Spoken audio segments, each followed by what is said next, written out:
देश प्रदेश में आपका स्वागत है। मैं हूं शारिक खान। केरल के मशहूर पद्मनाभस्वामी मंदिर ट्रस्ट को लेकर सुप्रीम कोर्ट ने अपना फैसला सुनाया।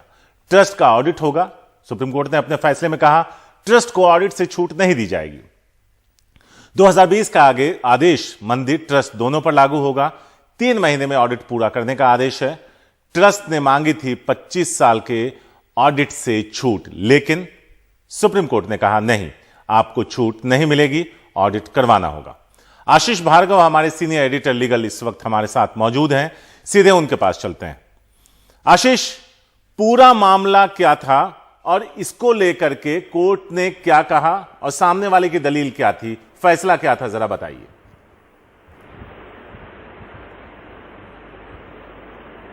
जी देखिए, आपको याद होगा शारिक, केरल के जो एक बहुत बड़ा मंदिर पद्मनाभस्वामी टेम्पल ये है केरल में, जो तिरुवनंतपुरम में है, त्रिवेंद्रम में है। और बहुत सुर्खियों में उस समय आया था जब खजाने की गिनती, यहाँ पर खजाने को खुलवाकर जो लॉकर रूम थे उनको खुलवाकर सुप्रीम कोर्ट ने वहाँ पर ऑडिट कराया था। बहुत समय लग गया था, कई महीने लगे थे उसको पूरी गिनती में। और उसके बाद ये लगातार सुनवाई हो रही थी और इसके बाद सुप्रीम कोर्ट ने कमेटी वहाँ पर बना दी थी और वो कहा था कि वो देखरेख करेगी जब तक कि पूरी व्यवस्था वहाँ पर नहीं हो जाती है। तो त्रावणकोर शाही परिवार जो है वो उसके पास जो ट्रस्ट थी वो उनकी ट्रस्ट थी, तो उनको एक तरीके से अलग कर दिया था। तो यहाँ पर ये सुनवाई चली रही थी और अब यहाँ पर ट्रस्ट ने की तरफ से एक पिटीशन लगाई गई थी कि 25 साल की ऑडिट की बात सुप्रीम कोर्ट ने 2020 के आदेश में कही थी, उससे वो छूट चाहते थे कि उसको छूट वो दी जाए। इस दौरान मंदिर की जो प्रशासनिक समिति थी वो भी यहाँ पर पहुंची थी और उनकी ये दलील थी कि मंदिर को काफ़ी घाटा हो रहा है। मंदिर का महीने का खर्चा 1.25 करोड़ रुपए है पूरी तरीके से, लेकिन उसको 60-70 लाख रुपए ही मिल रहे हैं। तो यानी ट्रस्ट की तरफ से उसको मदद करवाई जाए और ऑडिट भी करवाया जाए, ये मंदिर प्रशासन का जो समिति है उसका कहना था। तो यानी जो एक बहुत बड़े अमीर मंदिरों में से जिसकी गिनती होती थी, उसने यहाँ पर उन मंदिर की तरफ से कहा गया कि उसको घाटा हो रहा है और उसके जो खर्चे हैं महीने के वो भी पूरे नहीं हो रहे हैं। तो यहाँ पर सुप्रीम कोर्ट ने फैसला सुरक्षित रखा था कुछ दिन पहले और अब सुप्रीम कोर्ट ने अपना सीधे सीधे फैसला सुना दिया है कि ट्रस्ट जो है, जब मंदिर की बात होती है तो मंदिर के साथ ही ट्रस्ट की भी बात होगी और उसको किसी तरह की छूट नहीं है। 2020 का जो उनका आदेश था कि 25 साल का ऑडिट होना चाहिए, वो ट्रस्ट पर भी लागू होता है, ये सुप्रीम कोर्ट ने कहा है। और 3 महीने के भीतर सुप्रीम कोर्ट ने कहा है कि ये पूरा होना चाहिए ऑडिट। तो यहाँ पर जो ट्रस्ट, जो शाही परिवार यहाँ पर चलाता है ट्रस्ट, उसकी याचिका खारिज हो गई है। तो एक बड़ा झटका उनके लिए है। जी, लेकिन आशीष, सवाल यही उठता है कि मंदिर है, सब कुछ ब्लैक एंड व्हाइट में होगा, तो ऐसे में छूट क्यों चाहिए थी कि भाई ऑडिट कराने की का जो आदेश था उसमें कराने में दिक्कत क्या थी उन्हें?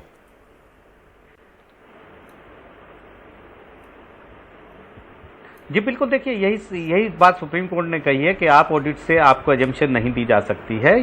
तो यहाँ पर सीधे तौर पर ये माना जा सकता है कि ये मंदिर जो होते हैं, मंदिर जैसी जगह जो हैं वो सार्वजनिक जगह होती हैं, वो पब्लिक प्लेस होती हैं और ऐसे में कितना चंदा आया, कितना खर्च हुआ, कहाँ पर खर्च हुआ, कितनी कमाई है, कितना खर्च है, अगर इसका ऑडिट होगा तो साफ तौर पर पता चलेगा और पारदर्शिता भी रहेगी। तो निश्चित तौर पर सुप्रीम कोर्ट के जेहन में भी यही कहीं ना कहीं बात थी। लेकिन सवाल ये था कि मंदिर ट्रस्ट की तरफ से कहना था कि क्योंकि ये मामला यहाँ पर वो ट्रस्ट जो है वो उनका ट्रस्ट है, सार्वजनिक ट्रस्ट नहीं है, इसलिए ये छूट दी जानी चाहिए। जी, शुक्रिया आशीष इस पूरी जानकारी के लिए। तो ट्रस्ट का ऑडिट होगा। जो छूट चाहते थे उसकी इजाजत सुप्रीम कोर्ट ने नहीं दी, कहा 2020 का आदेश लागू रहेगा। आगे बढ़ते हैं। अखाड़ा परिषद के महंत नरेंद्र गिरी की मौत का रहस्य गहराता जा रहा है। इन सब के बीच आज 5 डॉक्टरों की टीम ने उनके पार्थिव शरीर का पोस्टमार्टम किया। पोस्टमार्टम के बाद थोड़ी देर में उन्हें भू समाधि दी जाएगी। महंत नरेंद्र गिरी की मौत के बाद बलबीर गिरी उनके उत्तराधिकारी होंगे। बलबीर गिरी उनके 15 साल पुराने शिष्य हैं और अब तक वो हरिद्वार आश्रम के प्रभारी के रूप में काम देख रहे थे। महंत नरेंद्र गिरी ने अपनी वसीयत में बलबीर गिरी को अपना उत्तराधिकारी घोषित किया। तो यहां आपको बता दें कि उन्होंने एक लंबा सुसाइड नोट भी लिखा था। उसके बाद उन्होंने खुदकुशी कर ली थी। 13 सितंबर का भी उन्होंने जिक्र किया कि उस दिन भी वो अपनी जीवन लीला को समाप्त कर लेना चाहते थे, लेकिन उस दिन उनकी हिम्मत नहीं हुई। उन्होंने अपने शिष्य आनंद गिरी पर उन्हें बदनाम करने की साजिश करने का आरोप लगाया और कहा कि अगर वो इस तरह का कुछ करता है तो मैं किस किस को सफाई देता चलूंगा। तो इन्हीं सारे अवसादों के बीच उन्होंने रस्सी से लटक कर अपनी जीवन लीला समाप्त कर ली। कमाल खान है हमारे साथ इस बारे में ज्यादा बात करने के लिए। सीधे कमाल के पास चलते हैं। कमाल, कई पहलू हैं इसके, लेकिन हम पहला सवाल आपसे यही जानना चाहेंगे कि जो पोस्टमार्टम रिपोर्ट है वो कब तक आएगी, और अब उन्हें जो भू समाधि दी जानी है उसका कार्यक्रम कितने बजे शुरू होगा और कितने बजे उन्हें भू समाधि दी जाएगी? देखिए, पोस्टमार्टम हो गया है, रिपोर्ट जाहिर सी बात है कि पता चल गई होगी प्रशासन को और सरकार को, लेकिन अभी वो सामने नहीं आई है, मीडिया को अभी उन्होंने नहीं बताया है उसे। उनकी जो यात्रा है, शव यात्रा, वो वहां से निकल गई है उनके मठ से, बाघंबरी मठ से, और ये जा रही है संगम। वहां पे उनको स्नान कराया जाएगा और मंदिर में ले जाया जाएगा, लेटे हुए हनुमान जी के मंदिर में, बड़े हनुमान जी का मंदिर जिसको कहते हैं, संगम के किनारे, वहां ले जाया जाएगा। और उसके बाद फिर ये वहां से वापस वो यात्रा लौटेगी उनके मठ में।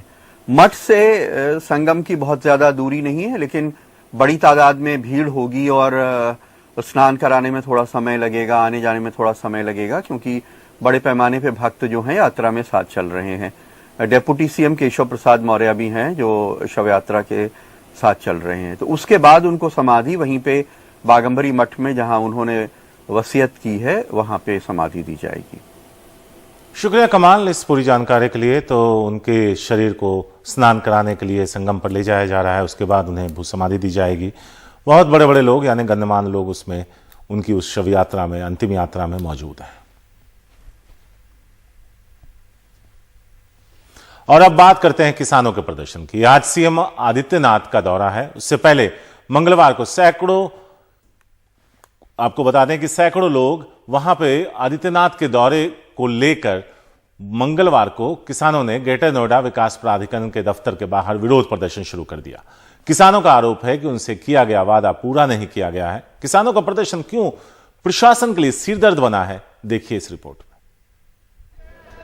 मंगलवार को ग्रेटर नोएडा विकास प्राधिकरण के सामने किसान और पुलिस के बीच धक्का मुक्की काफी देर तक चलती रही।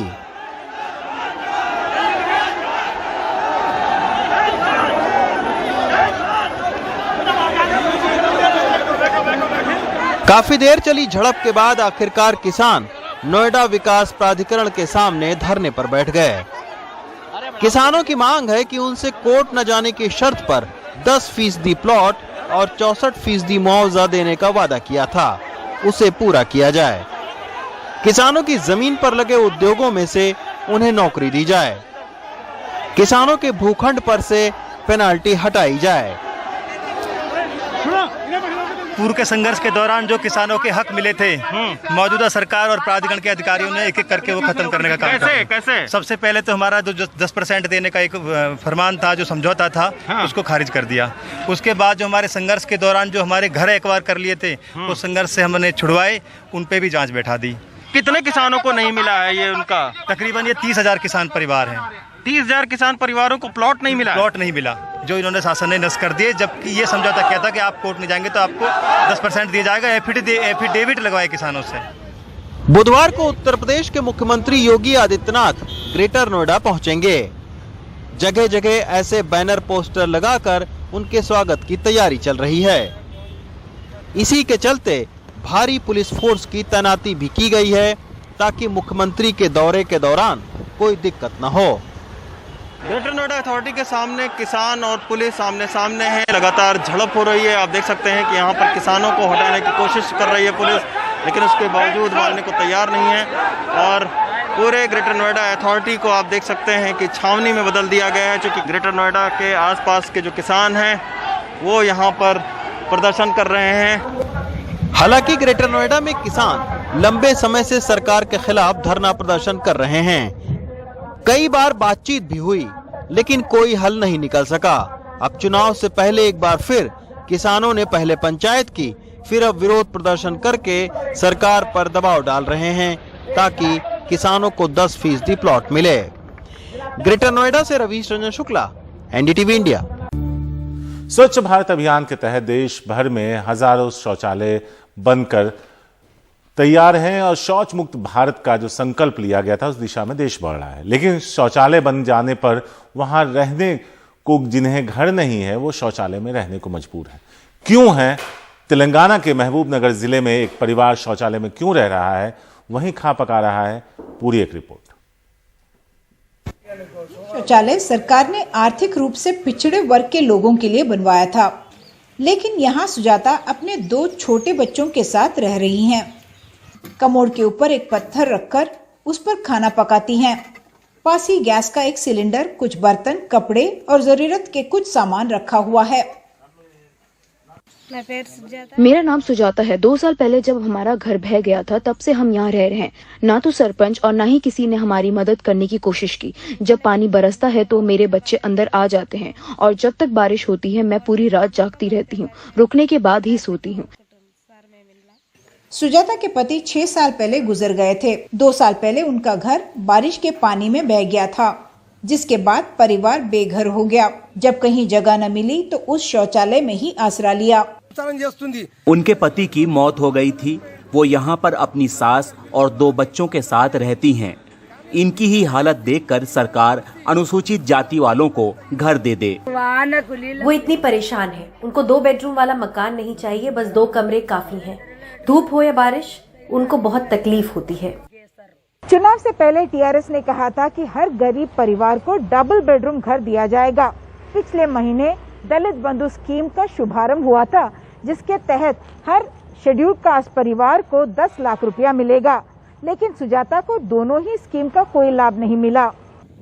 महबूब नगर के कलेक्टर का कहना है कि सरकार ने पिछले साल बारिश के बाद मुआवजा दिया, लेकिन सुजाता ने अपने घर की मरम्मत नहीं करवाई। अब परिवार को घर बनवाने के लिए सरकार ने भूमि पूजन का आयोजन किया। उमा सुधीर, एनडीटीवी इंडिया के लिए।